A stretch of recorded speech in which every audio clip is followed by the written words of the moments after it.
రాష్ట్రంలో పిన్నెల్లి రామకృష్ణారెడ్డి సోదరుల అరాచకాలు ఏ స్థాయిలో ఉన్నాయో మనందరికీ తెలుసు. ఇటీవల జరిగినటువంటి ఎన్నికల్లో ఈవీఎంల బద్దలు కొట్టిన వీడియోలు కూడా మనం చూసాం. అయితే సరిగ్గా ఒక 6 నెలల క్రితం ఇదే ఏడాది మే 24వ తేదీన పల్నాడు జిల్లా గుండ్లపాడుకు చెందిన 2 టీడీపీ నేతల హత్య జరిగింది. అందులో ఒకరు జవిశెట్టి వెంకటేశ్వర్లు, మరొకరు జవిశెట్టి కోటేశ్వరరావు. వీళ్ళిద్దరి హత్య కూడా జరిగింది.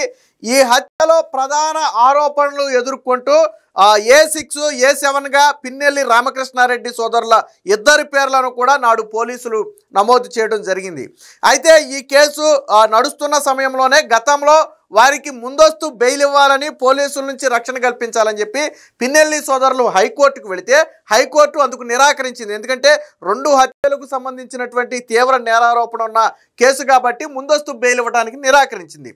దాన్ని సవాల్ చేస్తూ సుప్రీంకోర్టుకి వెళ్ళారు. సో సుప్రీంకోర్టు ఏం చేసిందంటే మధ్యంతర రక్షణ కల్పించింది. అంటే తదుపరి ఆదేశాలు ఇచ్చే వరకు అదుపులోకి తీసుకోవద్దని చెప్పి పిన్నెల్లి సోదరులకు కొంత ఊరట అయితే కల్పించింది. అయితే ఇదే అదునుగా తీసుకున్నటువంటి పిన్నెల్లి రామకృష్ణారెడ్డి సోదరులు ఇద్దరు కూడా వాళ్ళ పలుకుబడి, ఇన్ఫ్లుయెన్స్ ఉపయోగించి ఏకంగా న్యాయ వ్యవస్థనే మాయ చేసి మోసం చేసే ప్రయత్నం చేశారు. ఇది నిన్న సుప్రీంకోర్టు స్పష్టంగా గమనించింది. ఏ సుప్రీంకోర్టు అయితే వీళ్ళను చెప్పే వరకు అరెస్టు చేయొద్దని రక్షణ కల్పించిందో అదే సుప్రీంకోర్టు మధ్యంతర రక్షణను రద్దు చేస్తూ ఇమీడియట్గా అదుపులోకి తీసుకుని విచారణ చేయాలని చెప్పి పోలీసులను ఆదేశించింది. ఎందుకంటే వీళ్ళు బయట ఉంటే ఎంత ప్రమాదము అనేది నిన్న సుప్రీంకోర్టు కళ్ళకి కట్టినట్టుగా కొన్ని వ్యాఖ్యలు చేయడం ద్వారా చెప్పింది. విషయం ఏంటంటే ఇదే కేసుకు సంబంధించి సిఆర్పిసి 161 కింద ఇచ్చినటువంటి స్టేట్మెంట్ కాపీలను పిన్నెల్లి రామకృష్ణారెడ్డి సోదరులు సంపాదించారు. దీని మీదే కోర్టు తీవ్ర ఆగ్రహం వ్యక్తం చేసింది. చట్టపరంగా, న్యాయపరంగా ఆ స్టేట్మెంట్లు అనేవి నిందితుల వద్దకు వెళ్ళకూడదు. అవి పోలీసుల వద్ద, న్యాయవాదుల వద్ద మాత్రమే, జడ్జిల వద్ద మాత్రమే ఉండాలి. వాళ్ళు మాత్రమే దాన్ని పరిశీలించాలి. కానీ అలాంటి 161 స్టేట్మెంట్ను వీళ్ళు సేకరించారు అంటే బయట ఏ స్థాయిలో ఇన్ఫ్లుయెన్స్ ఉపయోగిస్తున్నారనేది మాకు అర్థమైంది. ఇలాంటి ఇన్ఫ్లుయెన్స్ ఉపయోగించి ఏకంగా సాక్ష్యాలను తారుమారు చేయగల సమర్థత ఉన్నటువంటి వీళ్ళు ఎట్టి పరిస్థితుల్లో బయట ఉండకూడదని చెప్పి నిన్న సుప్రీంకోర్టు ఆగ్రహం వ్యక్తం చేస్తూ వీరిని అదుపులోకి తీసుకోవాలని చెప్పింది. వీళ్ళ తరపు వచ్చినటువంటి లాయర్ పదే విజ్ఞప్తి చేసే ప్రయత్నం చేసినప్పటికీ కూడా సుప్రీంకోర్టు అందుకు నిరాకరించింది. పైగా లాయర్ని కూడా నిలదీసింది. అసలు మీకు 161 స్టేట్మెంట్ ఎలా వచ్చింది? ఎందుకంటే అదే కాపీని వీళ్ళు సుప్రీంకోర్టులో సబ్మిట్ చేశారు. తీసుకోవడమే తప్పంటే తీసుకున్న కాపీని మళ్ళీ సుప్రీంకోర్టులో సబ్మిట్ చేశారు. ఎలా సబ్మిట్ చేస్తారు? మీరు 161 స్టేట్మెంట్ కాపీని ఏ రకంగా పొందినా అది తప్పే. న్యాయవాదిగా మీకు ఆ విషయం తెలుసు. మరి అలాంటప్పుడు ఎలా 161 తీసుకున్నారంటే దీన్ని మేము కోర్టు ద్వారానే తీసుకున్నామని ఆ పిన్నెల్లి సోదరుల లాయర్లు చెప్పే ప్రయత్నం చేసినా సుప్రీంకోర్టు నిరాకరించింది. కోర్టు మాత్రం ఎలా ఇస్తుంది? కోర్టు అసలు ఎట్టి పరిస్థితుల్లోనూ ఇవ్వదు.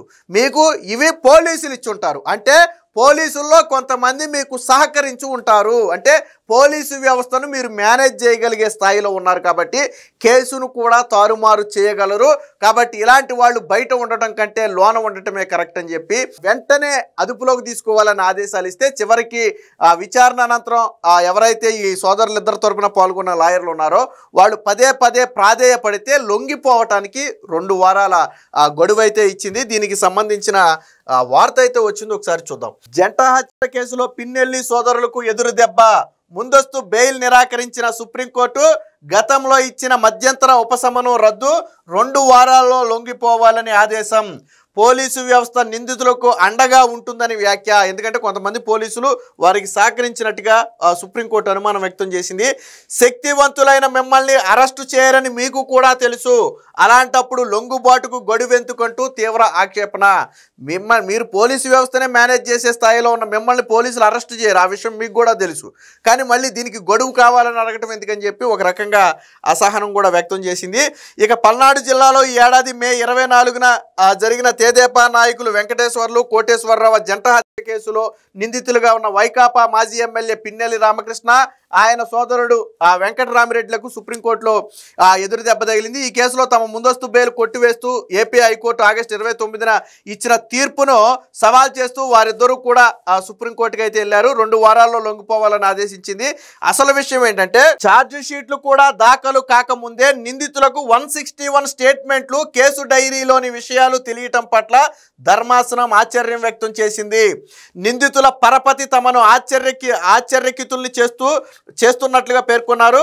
వారికి పోలీసు వ్యవస్థ అండగా ఉంటుందని, అందుకే వారికి కావాల్సిన అన్ని డాక్యుమెంట్లు ముందుగానే అందజేశారని ఆక్షేపించింది. రాష్ట్రంలో శక్తిమంతులుగా ఉన్న మిమ్మల్ని పోలీసులు అరెస్టు చేయబోరని మీకు కూడా తెలుసని, అలాంటప్పుడు లొంగిపోవడానికి గడువు అడగడం దేనికని వ్యాఖ్యానించింది. పిటిషనర్ తరపు న్యాయవాది పదే పదే విజ్ఞప్తి చేయడంతో 2 వారాల గడువు అయితే ఇచ్చింది. హైకోర్టు తీర్పును సవాల్ చేస్తూ సోదరులు సెప్టెంబర్ 1న చేసినటువంటి పిటిషన్లపై అదే నెల 4న విచారించినటువంటి ధర్మాసనం అప్పుడు కొంత రక్షణ అయితే కల్పించింది. దీనికి సంబంధించిన మరొక వార్త కూడా ఒకసారి చూద్దాం. ఈ శుక్రవారం పిటిషన్లపై వాదనలు ప్రారంభమైన వెంటనే హత్యల గురించి పోలీసులకు ఫిర్యాదు చేసిన తోట ఆంజనేయులు తరపు న్యాయవాది జోక్యం చేసుకుంటూ పిటిషనర్లు సాక్షులను ప్రభావితం చేస్తున్నారన్నారు. సెప్టెంబర్ 4న ధర్మాసనం పిటిషనర్లకు మధ్యంతర బెయిల్ ఇచ్చింది. కోర్టు ఆదేశాల ప్రకారం దర్యాప్తుకు సహకరిస్తున్నామని కోర్టులో అప్లికేషన్ కూడా వేశారు. దాంతోపాటు వారిని దర్యాప్తు అధికారి విచారించిన సిఆర్పిసి 161 స్టేట్మెంట్ కూడా దాఖలు చేశారు. ఇది వారికి ఎలా వచ్చిందో పిటిషనర్ల తరపు న్యాయవాదులను వివరణ ఇవ్వమనండి అని చెప్పి ఆయన అయితే కోరటం జరిగింది. వెంటనే కోర్టు కూడా ఆగ్రహం వ్యక్తం చేసింది. ఒక రకంగా మీకు ఆ డాక్యుమెంట్లు ఎలా వచ్చాయో చెప్పాలని పిన్నెల్లి తరపున సీనియర్ న్యాయవాది అయినటువంటి సిద్ధార్థ్ దావేను జస్టిస్ సందీప్ మొహతా ప్రశ్నించారు. కోర్టు తమకిచ్చిందని ఆయన బదులుగా న్యాయమూర్తి విభేదించారు.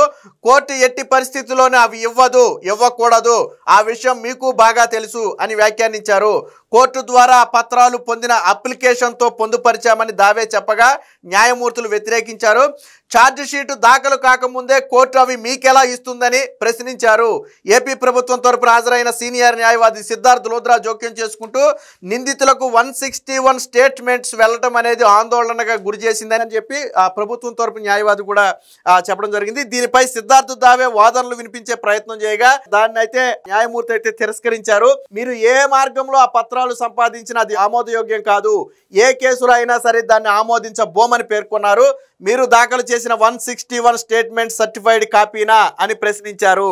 పిటిషనర్లు విచారణకు వెళ్లిన తర్వాత అక్కడ అధికారులు ప్రశ్నించారు అని దావే చెప్పబోగా జస్టిస్ మెహతా జోక్యం చేసుకున్నారు. మీరు చెప్పబోయే మిగతా వ్యాఖ్యాన్ని నేను పూర్తి చేస్తానంటూ పోలీసులే మీకు ఆ పత్రాలు అందించారు అని చెప్పారు. దాన్ని దావే అంటే మొదటగా ఫస్ట్ మేము కోర్టు నుంచి తీసుకున్నామని చెప్పినటువంటి పిన్నెల్లి సోదరుల తరపు లాయరు తర్వాత కోర్టు ఆగ్రహం వ్యక్తం చేయడంతో పోలీసులే తమకిచ్చారనే సత్యాన్ని అయితే ఒప్పుకోవడం జరిగింది. దీంతో న్యాయమూర్తి మెహతా కూడా తీవ్ర ఆగ్రహం అయితే వ్యక్తం చేశారు. మీరు ఆ పత్రాలను చేజిక్కించుకున్న విధానం పిటిషనర్ల కుట్రను చెబుతుంది. తమను ఈ కేసులో ఫోన్ సంభాషణల ఆధారంగా ఇరిగించినట్లుగా పిటిషనర్లు రీజైండర్లో పేర్కొన్నారు.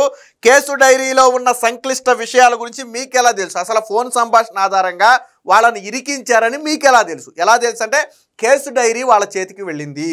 సో కోర్టు చెప్పింది కూడా అదే. ఈ విషయాల మీద నిలదీశారు.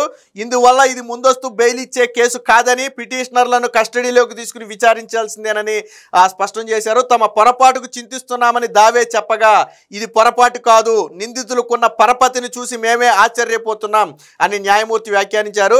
దావే బదులిస్తూ పిటిషనర్లు హత్యకు పాల్పడిన వారికి మధ్య 2 రోజుల ముందు 57 సెకండ్లు 7 సెకండ్ల ఫోన్ సంభాషణ జరిగిందని పోలీసులు పేర్కొంటున్నారని, ఇంత స్వల్ప సమయంలో కుట్ర పనటం సాధ్యమేనా అని అన్నారు. ఇది తెదేపా నాయకులు అంటే వారి వ్యక్తిగత గొడవల వల్ల జరిగింది, వాళ్ళు అపోజిషన్లో ఉండి వీళ్ళని ఇరికించే ప్రయత్నం చేస్తున్నారని చెప్పగా దాన్ని కోర్టు కూడా అంగీకరించలేదు. ఇంకో రకంగా ఏం చెప్పిందంటే ఎవరైతే నిందితులుగా ఉన్న పిన్నెల్లి సోదరుల తరపున వాదిస్తున్నారో ఆయనకు సూచన కూడా చేసింది. ఓ పని చేయండి, మీరే ఈ కేసు లోతుకెళ్ళి ఆలోచించండి, ఏం జరిగింది ఎలా జరిగింది అనేది మీకే అర్థమవుతుంది అని చెప్పి కోర్టు ఒక సలహా కూడా చేసింది. దావే వాదనతో న్యాయమూర్తి విభేదించారు. మీరు ఎన్నిసార్లు లోపలికి పోయి బయటకు వస్తే మీ హోదా అంత పెరుగుతుందని. ఒక రకంగా అంటే పిన్నెల్లి సోదరులకు జైలుకి వెళ్ళి బయటకు వస్తేనే కదా హోదా అనేది. ఎన్నిసార్లు లోనికి వెళ్ళి బయటకు వస్తే అంత దర్పం ఫీల్ అవుతారు వాళ్ళు.